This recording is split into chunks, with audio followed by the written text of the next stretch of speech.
Welcome to Hot Messes, Big Visions, the podcast for parents, founders, and dreamers doing it all in leggings covered in yogurt.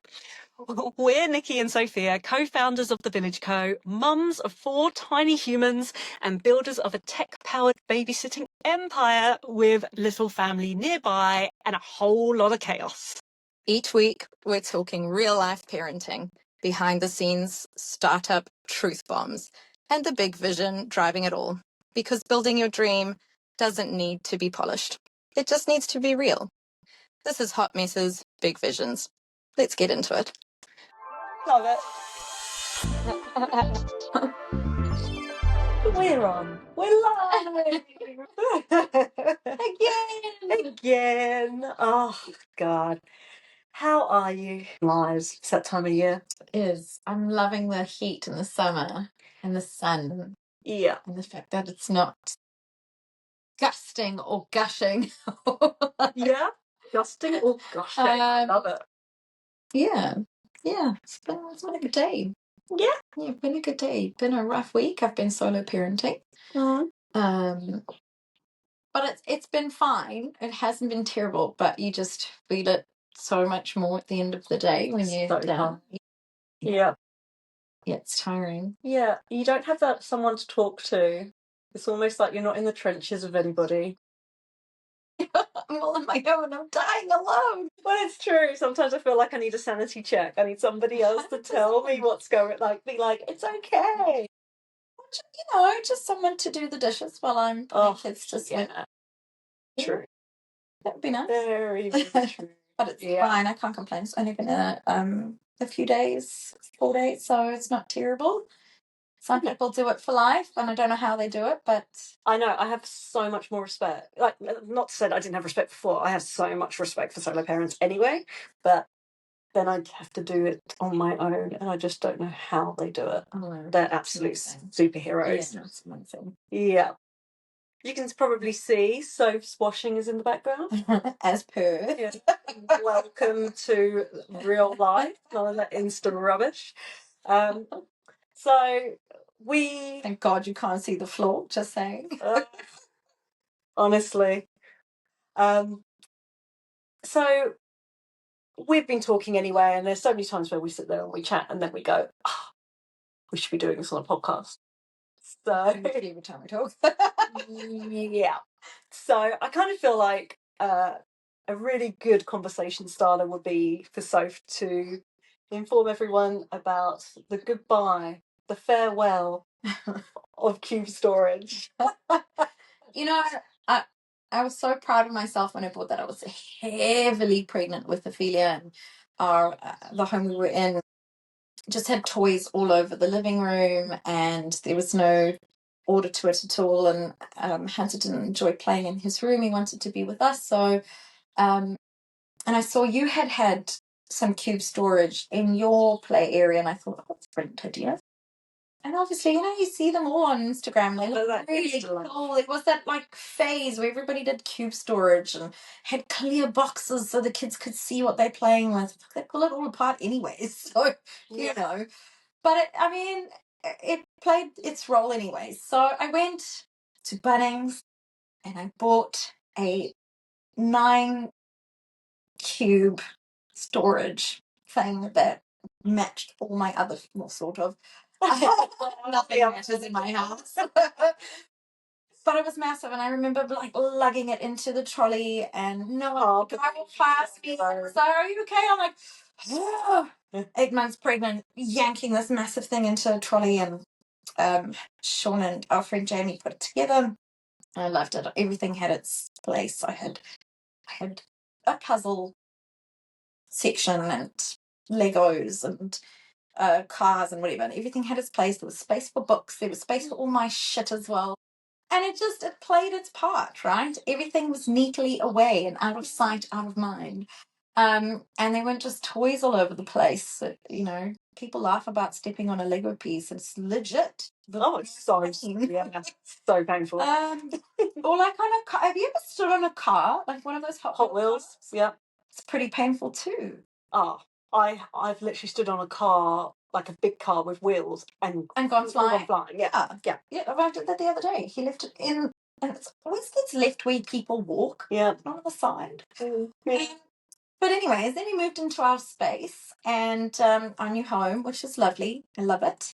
Yeah. But it's quite a bit smaller. And I had this vision in my mind that we'd have a guest room with the cube storage in it. And the kids can play with their stuff in the guest room when there's no guests, because it's never going to be used otherwise. And Sean had a very different image in his mind. Needless to say, and I'm not going to say he's right. He did so Hunter slept in a queen bed from when he was about 2.5 until now. And that's been the guest bed, and it's been his bed, but we moved that bed into the guest room. It's made the guest room very small. There's no space for anything else. But in my mind, I'm like, you know what? We can just figure out another place to put it. We have another room. What about your office? And he's like, nah, put that in my office. So he put it up on Facebook Marketplace and sold the thing. And I got home after being out with the kids, and he's like, oh yeah, I sold it. And all the toys were in bags in the living room. And I lost my shit. I actually lost my shit. I was like, what? Where are we going to put all this crap? And it's never left to him to sort or to put together. He's never done it before. He's never, because I rotate Hunter's toys quite regularly, and he's never had to do that. He's never had to think about that. And he's never had to think about where the kids or packing them out or getting rid of the smaller size and putting in the new size. He's never had to think about that. For me, I was like, what? You got rid of the cube storage, the one little piece of organization in my life? How dare you? And we had a little bit of a tiff about it. But in hindsight, looking at it, it's good that it's gone, because we didn't have space for it. As much as I wanted to shift things around and put things in different places, it was quite bulky. And I have managed to, I got little containers, and there's still a bit of order, and all the toys are in a bit of, there's still the puzzle box, there's still the Lego box, and there's still the car box, and they all fit under his new bunk bed. That is a whole other podcast, though. Have you ever been asked to lie next to your son in a bunk bed before? Not when they're on the top bunk, no. It's very hard. But yeah, completely other story. But yeah, big change. And it did take me really long to get everything sorted. So but at least it's done. Ouch. I couldn't imagine my cube storage going. But I went through a stage where I ended up buying like 6. It's 100 things. Yeah. They're amazing. Yeah, and put them everywhere. So I wouldn't really know what to do. I also, thanks to Instagram, also had this dream that I was going to put like one item, and they were all going to look like, like it's so nice. If you walked into a shop, or a non-child friendly house, right? Like everything's going to be wooden. Yeah, no plastic. Yeah, it's all neutral colours. Yeah, it was all of those things, and reality is 2 books in one storage spot. I put frontwards out so that the child can go, oh, I want to read Cat in the Hat today, Mummy. Or who has that much space in their house and they can put one toy in one cube space? Me pre-buying it. Yeah. And now, if you open up any of the little drawers, no organisation. Sold the shit in one box. Yeah. And then they'll just be like, a helicopter. One of the cubes. Do they play with all of this stuff? I suppose when they take it apart. The problem that I have, and I don't know if you have this problem, is that the kids play with whatever they can see. So if I then open up one of the drawers for them, they will look inside it and go, oh, I haven't played with this in 6 months. I love this. Or if something's going to the op shop, oh my God, Mum, you can get rid of this. I love it. We have the op shop problem. Some kids do like to, when you explain to them that it's going to a better home and to kids who don't have things, Hunter's just like, I don't care. Why don't they have things? This is mine. Yeah. This is my favourite toy of all my toys. Yeah. Why would you get rid of this? You haven't seen it in 6 months. Yeah. Bye, right? But Hunter is good, I must say, and I don't know if it's because of my OCD, but I showed him where everything was, and I said, cool, if you ever want to play with the stuff, here, this is where it is. Yeah. And he quite regularly will go in and he knows he wants to play with his tracks and put them together and put the cars on the tracks. Or he knows he wants to build stuff with blocks, so he'll bring them out, pull them up. I mean, it does end up coming into the language because we're all here. Never play in their rooms. Well, I'm hoping that will be when they're older. Remember playing in your room? All the time.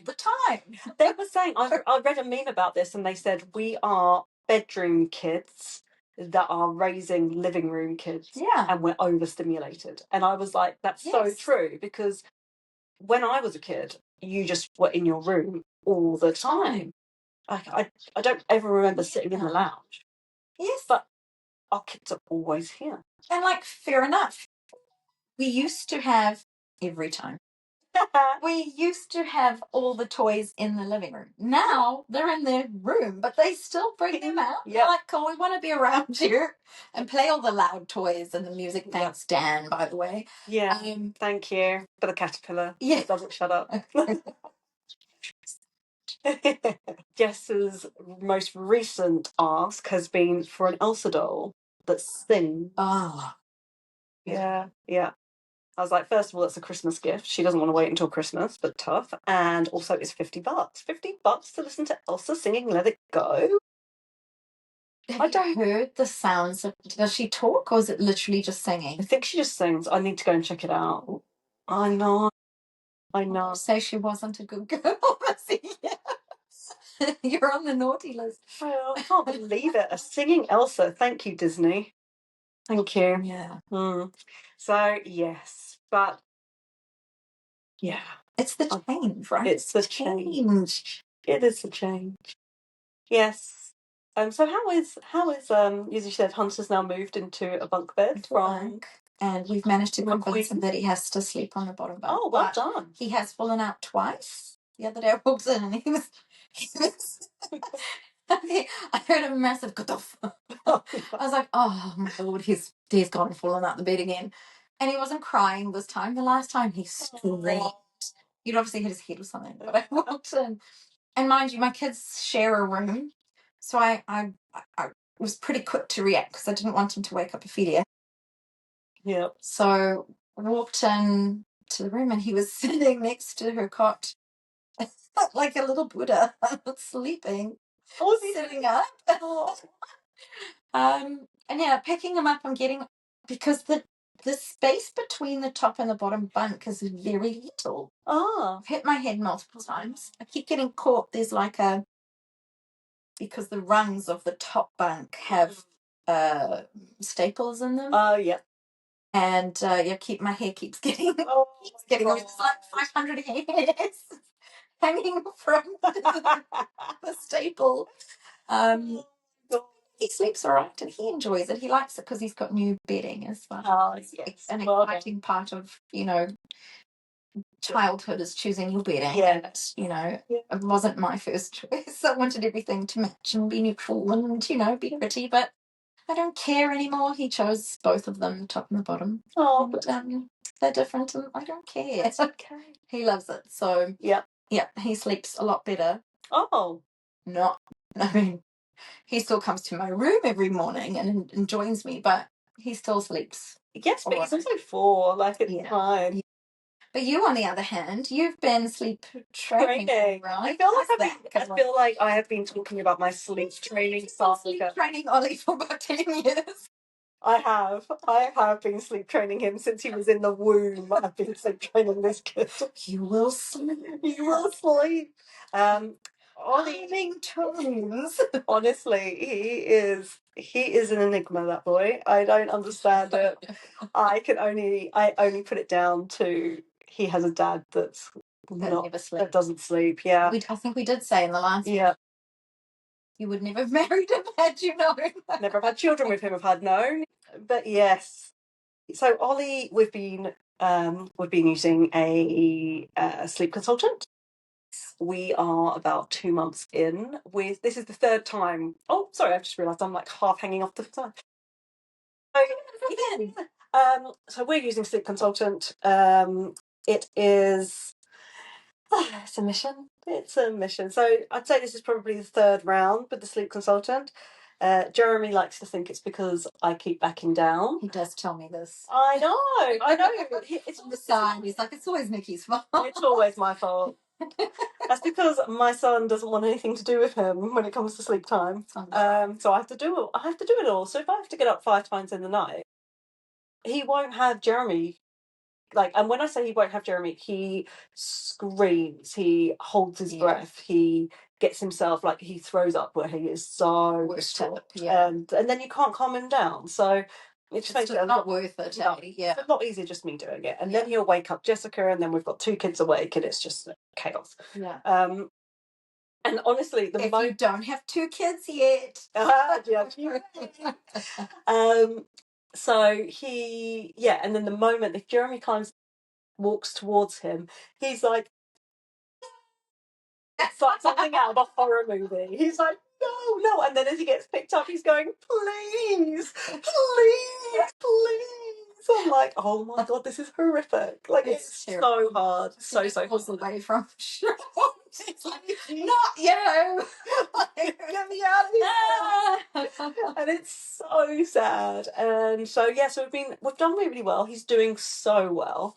And he's filled his stay in bed chart. Yes. Both kids have. Amazing. And so we got a little Paw Patrol Marshall toy this morning. And and so we are getting somewhere. But God, it's a saga. And then the problem that we also have is that he's decided that he's toilet trained himself. I mean, that's awesome. Which is great. And you don't want to discourage that. But he now gets up in the middle of the night to say, and he's like, Mama. Okay. Hello. It's so cute. I heard him, and he was trying to open up his bedroom door a few days ago, and he's like, Mama, and then all of a sudden I heard was, uh-oh. Cute. She looks so cute. Like Jenny just didn't get there fast enough, and he's in a nappy, right? Is he in undies or in a nappy? He's in a nappy, but he gets it off, and then he's like, uh-oh. Like peed on the floor. And then I felt like such a bad parent because I was like, well, I should have gone up. I should have been there. But you don't always know, right? Yeah. You don't always know. Anyway, last night he picked him up, put him on the toilet. We were on time. We managed to make the toilet. I was like, yes. Oh, we were. I feel like there's a button. Yeah. I don't understand Willies. Who does? Who does? I'm sure many boys will turn around and be like, I don't understand me. I mean, men miss the loo half the time, right? Yeah, right? Figured it out. Exactly. So he's sitting there, and he seems like, and I'm like, yes, got there in time. And then I don't know what happened. It was going in the bowl to begin with. I don't know, but somehow it popped out. Little, right? Yeah, sitting. And maybe he went back. Yeah. Anyway, he ends up getting me. Yeah. And I'm like, oh. To tell Hunter to put his hand up. Yeah, I was like on his hand. Yeah, I have to keep saying, like, push it down. So then he weed on me, and then it means that you're cleaning the floor and your clothes. My clothes, and I'm like, is it worth having a shower? Do you put him in bed covered in pee? What do you do? Do you get undress and change yourself? He managed to pee on his leg, probably on his leg, but mostly on his night clothes. Yeah, so I just took those off and then just put a nappy on him, sent him back to bed. And you? And me, I just changed my pants and that's it. Get naked? No. I passed that stage in our relationship. I don't want Jeremy to think. Not happening, mate. Son's just peed on me. I can tell you it's not happening. This is why we're in this. This is not attractive right now. No. You might think it is. Any excuse. Yeah. With the pants are off. So I was like, nope. But yeah, so he then went back to bed. So the good thing is that he went back to sleep. That's amazing. Somewhere. Yeah. And then he slept until morning. But yeah, it's so damn hard trying to like factor that all in. So they're the sleep sagas with Ollie. I feel like we are turning a corner. We're going down the right. Pretty good. Compared to a few months ago. Yes, when he was waking loads. And that's what the sleep consultant said on Friday. She was like, last week, like a couple of weeks ago, she was like, you would have wished for what you've got now. And I'm like, that's true. Yeah. It's still like it. But every step, right? I think when you hire a sleep consultant, you almost imagine that magic will happen and a few weeks will go past and they'll be sleeping through the night and never wake up until the sun rises. But I guess it just depends on the child, but also on how much you take in from the sleep consultant, how many, what happens during the week, what happens at daycare. There's so many different outside, things that sort of change the circumstances of the night, right? Mm-hmm. So you never know. Maybe they drink too much at school and then you need to pee every 2 seconds. True. It's consistency as well. It's definitely that consistency piece. And sometimes I'm so much more tired.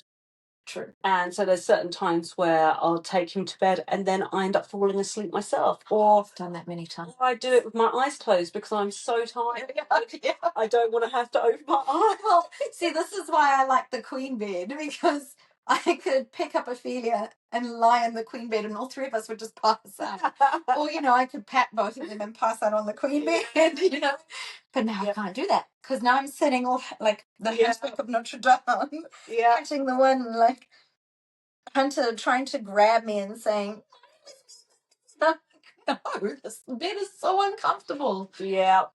So damn hard. And then that's the thing, like I've had Jess recently, I think she's been feeling left out. So she's been laying literally on top of me. Sorry, I just hit my microphone, but just laying on top of me. And so you're like, right, so you're going to lay on top of me and just be there. And then Ollie's next to me. Great in summer. And then he's like pushing her because he doesn't want her so close. She then whinges because he's pushing me, and you're just like, why is this so damn hard? Can't you just love each other and get over it? I know. Or can't you just both just be? Just be in your own space. Yeah. Please just. Aren't you touched out? I am. We're all touched out. Yeah. Yeah. It's been one hell of a saga. Yeah. I mean, why won't they just sleep? That's all I need to ask. Why? I don't know. Why? How has it... I remember before I had children how much I love sleep. And I know I've said this before. I just don't understand. No. Silly. Amy, one of my friends, was here on Sunday and both kids were knackered. We'd done a lot of water play, we played outside. I was heavily hungover. Well done then. Well done. Yeah. I didn't want to move. And she popped over and I was like, oh, sorry, but I'm not gonna be very chatty or into anything right now. You can talk to me, but I won't respond. And then it was time for them to go to bed, and none of them actually wanted to sleep. And she even said, why is it when you're an adult, all you want to do is sleep, but when you're a kid, all you want to do is be sleep? Yeah. And yeah, I don't know, it's weird. I know. It's weird, things change. It's that whole thing, isn't it? Youth is wasted on the young. It is. Yeah. Oh, well, yeah. So yes, the sleep's been an interesting one, but I'm glad that Hunter's sleeping for you. Hunter's doing all right. Yeah, last couple of days he hasn't been in the bed. Ophelia's a completely different story. She's been in the bed, but she has been ill, so it could be that. Yeah. And she's also, I don't know, going through this weird phase where she just wants to do everything. I remember Hunter being the same way, very independent, wanting to do everything himself. Yeah. But Ophelia is like next level, extreme. Don't touch me. I'm going. She's one. She sees Hunter on the toilet and she literally walks towards the toilet, pulls her pants and her nappy off and goes, wheeze. And I'm like, no. So now we have to put her on the toilet and then she pulls about 10 meters of toilet paper off the toilet roll, tries to wipe her own butt. She hasn't even pooed, but, she tries to do it. She sees it, so she tries to do it. tipping herself into her car seat, getting into the car. If I touch it, she screams blue murder, throws herself on the floor. And like, we've got gravel. She throws herself down, knocks her head, cries even more. Hunter wants to help her up. He picks her up and she starts walloping him or biting. She just bites. And like so much so that she's bruised me, and she like gets into this rage, like this whole massive bit of rage. And I'm sure I've spoken about it before, but now it's even more extreme because we're not letting her do things by herself. Everything from getting undressed to getting dressed to brushing her teeth to getting into the car, feeding herself. The other day I made her porridge, and I was like, oh yeah, it's a thick enough consistency for her to feed herself. I got back to the table and Hunter looks at me and goes, none of it's made it into her mouth, Mummy. It literally was all over her clothes. I had just dressed her as well for daycare. Well, she dressed herself. Yeah. I was pretty good at it too, but covered in just porridge. And I thought, I mean, I love this independence. It's great that you're trying to do it by yourself, but can you do it just properly? Get it right. Get it right. No, it not works. Let me help you. No. Oh, she goes, no. Yeah, second child. Oh, so Ollie goes, me. You know, he wants me. He's like, me. Yeah, every time. Yep. Second child as well, I think. Yeah. They kind of watch their older sibling do it and go, why do they get to do it and I can't? Absolutely, yeah. There's a lot of that. It's a good time. Yeah. Good times. You're going to love it. 100%. She sees Hunter talking to me and then she starts talking in like Klingon. Like, uh-huh. Okay. She's cute though. Second child. Much. Second child. Oh. Honestly, even just talking about it exhausts me. I'm at that stage. I'm just exhausted by it all. Oh dear. Well, I'm really glad. I'm glad that you got a new bed. I'm sorry about the cloud storage. It's fine. I've gotten over it. It sounds like it took me a few days. I did lose my shit, I'm not gonna lie. I did. I feel sorry for Sean, sort of. I'm sure it's just like water off a duck's back these days. Pretty much. Yeah. Oh, right. But I think, the more that you go through these sort of things, have you noticed that all the little things in life seem to feel like big things? And yeah, I think in times like this, you tend to crave that control just a little bit more, don't you? Just that order. Yeah, the ability to control what's going to happen next. Yeah, and I mean, I don't know about you, but I quite often, if I get to bed pretty late, I count how many hours of sleep I'm going to have. If the kids sleep through, and I'm like, okay, 5 hours, please sleep through. That was literally me last night. I got into bed and I was like, please just sleep through, please.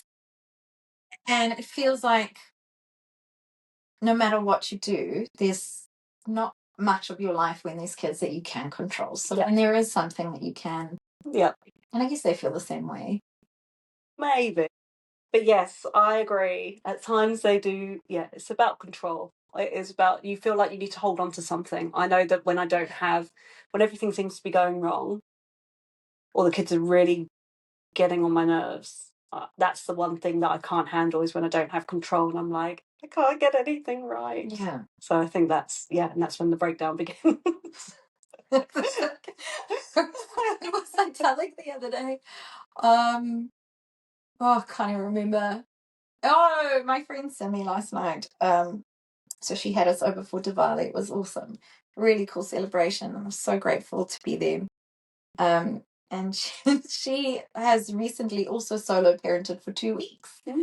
And I said, because she's like, oh, how are you doing? I said, you know what? I was literally thinking of you last night. She goes, oh. It's like, I don't know how you did it for 2 weeks because I've been about 3 days in and I wanted to cry. I was driving yesterday at work and all I wanted to do was I was literally in the car going, I'm having a breakdown. I might be having a nervous breakdown. Or I'm just tired. Or I'm having a nervous breakdown, but I'm not quite sure what this is because I want to cry, but I can't cry, but I want to cry. Yeah. And just let it out. Is that a breakdown? I'm just telling her that's like literally on my way to work. And then, you've got to just like snap out of it and put a smile on and do your thing. And it's like, I don't have time to have a breakdown right now. Later. I can just, yeah. If When the kids are sleeping and you've done all the washing and you've ironed your shirts and you've finished your day at work and yeah. And it's midnight and you're about to get into bed, that's when you can cry. Or at least try to. There's times where I feel like I really want to cry and I can't. And I'm like, no, I don't have time right now. No, you got to look good. And then I'll get through the day and then I'm like, right, okay, I'm ready to cry now. And I'm like, why am I not crying? I'm ready now. I'm ready for these behaviors. Do your thing. Yeah. It's like, it needs to fit into your... It's essential. What's wrong with us? 9 to 10, meltdown. 10 to 11, have coffee. Feel better. Yeah, I can definitely see why so many women went over the edge back in the day. Yeah. Back in the 50s and 60s. Yeah. And 70s and 80s. And right now. And the 90s and the early 2000s. Yeah, it's crazy. But on that happy note, yes, I'm conscious of time. I'm conscious on the fact that we have been talking about feelings, about beds, and we've been talking about cloud storage. Cloud storage? Cube storage. There is a thing. And all this is telling us is we probably need to book a sitter. Yes. And have a nap. And have a nap. And have a break. Yes. Yeah. Let us know about your... Have you guys got cube storage? Yes. How do you organise your lives? Around cube storage? How are you feeling with moments of, meltdown? Complete breakdown. Yeah. Who's been managing the solo parenting and lifestyle recently? Who needs a break? Yeah. And if you do have anything you want us to touch on or anything you want to talk about or share, because it's really good to get things out, please let us know. Yep. And we'll see you next week. See you next week. Bye. Okay, so that's it for this week. Hot messes, big visions. If you love this episode, share it with your village, or better yet, tag us on Instagram at Village Babysitting with your own messy moment. Want to book a sitter? Start your own big vision or join the beta. Head to thevillage.co.nz and let us hook you up. Until next time, remember, you don't need to have it together to be going somewhere.